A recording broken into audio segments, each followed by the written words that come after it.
Di jantung ibu kota Brunei, Bandar Seri Begawan, terdapat sebuah pemukiman yang unik dan luas, yang tidak memiliki jalan raya, trotoar, dan tidak ada apapun di bawahnya kecuali air.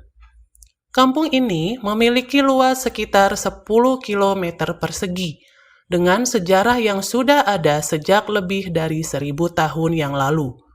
Kampung Air dikenal sebagai desa terapung terbesar di dunia.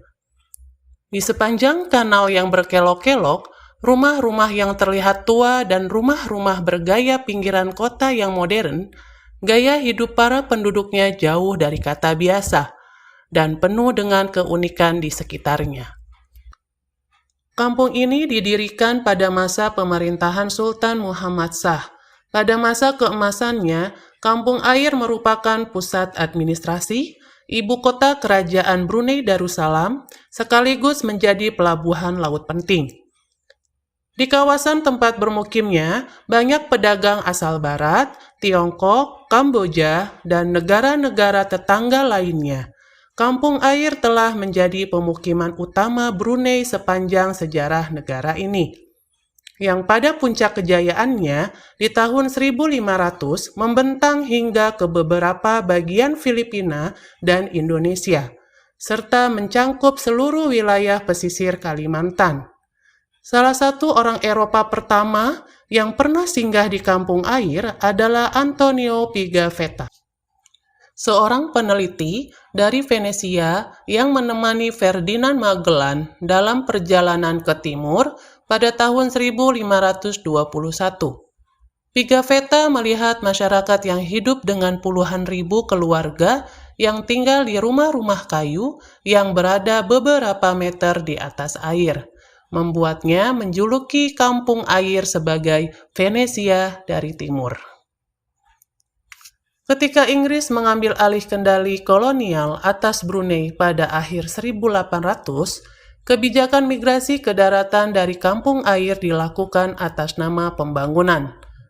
Ketika masyarakat dan industri dipindahkan ke Bandar Seri Begawan, di mana tanah dan infrastrukturnya lebih cocok untuk pertumbuhan, kehidupan berabad-abad di Kampung Air mulai mengalami penurunan yang mengikis identitas tempat tersebut, menyisakan penduduk berusia tua yang mendominasi populasi di wilayah tersebut.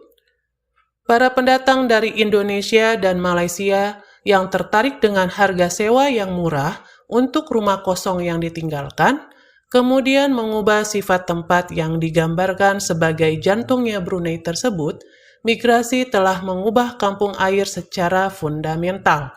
Makna simbolis yang ditimbulkan oleh Kampung Air telah banyak berubah dari sebuah tempat tinggal fungsional menjadi tempat yang berasal dari masa lalu.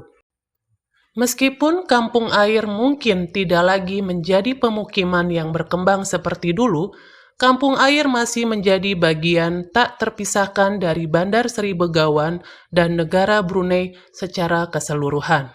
Saat ini, komunitas terapung ini terdiri dari 42 subdesa dan memiliki populasi sekitar 40.000 jiwa. Sebagian besar penduduk di kampung ini mempunyai lapangan kerja yang stabil. Setiap hari, semua pegawai negeri pergi dengan taksi air ke daratan untuk bekerja, dan lainnya melakukan usaha jasa taksi air. Sedangkan orang lanjut usia menangkap ikan atau menghasilkan produk yang terbuat dari perak, perunggu, kayu yang khas, menyulam, atau menganyam di rumahnya. Hal yang menakjubkan di kampung ini ialah, meski hidup di atas permukaan air, tapi warga di kampung ini tidaklah miskin. Hampir semua orang di sini memiliki setidaknya satu mobil yang dititipkan di daratan. Beberapa infrastruktur modern saat ini telah dibangun, di mana deretan rumah-rumah modern berwarna krem dan coklat telah menggantikan rumah-rumah tradisional yang dicat warna-warni. Semua hanya tersedia untuk warga negara Brunei dan tunduk pada kebijaksanaan Kementerian Pembangunan. Rumah-rumah baru tampak lebih nyaman dan lebih ramah lingkungan, namun menciptakan kesan pinggiran kota bergaya Amerika Serikat yang terasa membosankan. Rumah-rumah serupa yang tak berujung, tanpa ruang publik dan identitas, sangat kontras dengan rumah-rumah tua di sekitarnya. Untuk menghubungkan berbagai daerah terapung ini, terdapat jaringan jalan setapak kayu yang membentang sepanjang 38 km, yang menghubungkan rumah-rumah, restoran, dan masjid. Meskipun kondisi kehidupan terlihat terisolasi, akan tetapi penduduknya memiliki akses ke internet, televisi, serta air bersih, sama seperti di kota lain. Namun, di balik keindahan dan sejarahnya, kampung air ini memiliki tantangan dan bahaya yang menyertainya. Mengingat depopulasi yang luas, kurangnya pemeliharaan telah menyebabkan beberapa bangunan runtuh sepenuhnya. Desa-desa lain sangat terdampak oleh kebakaran. Sebagaimana yang terjadi pada tahun 2020 ketika api melahap rumah-rumah kayu di satu komunitas yang menyebabkan 130 orang kehilangan tempat tinggal. Ancaman lain termasuk polusi dari pembuangan limbah dan sampah yang tidak hanya mempengaruhi kesehatan penduduk, tetapi juga mata pencaharian nelayan setempat. Terlepas dari resiko-risiko tersebut, kota ini memiliki pesona yang menakjubkan. Perpaduan antara kehidupan desa yang sepi dengan modernisasi yang sedang berlangsung serta kedekatannya dengan ibu kota yang besar membuat kota ini menjadi tujuan wisata yang wajib dikunjungi bagi para wisatawan.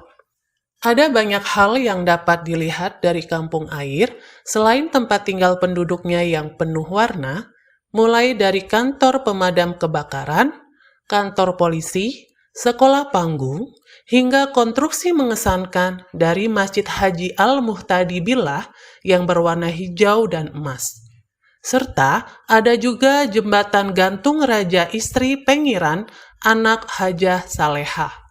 Potongan-potongan sejarah kampung air yang kaya dipajang dalam lemari kaca di museum kecil di desa air ini.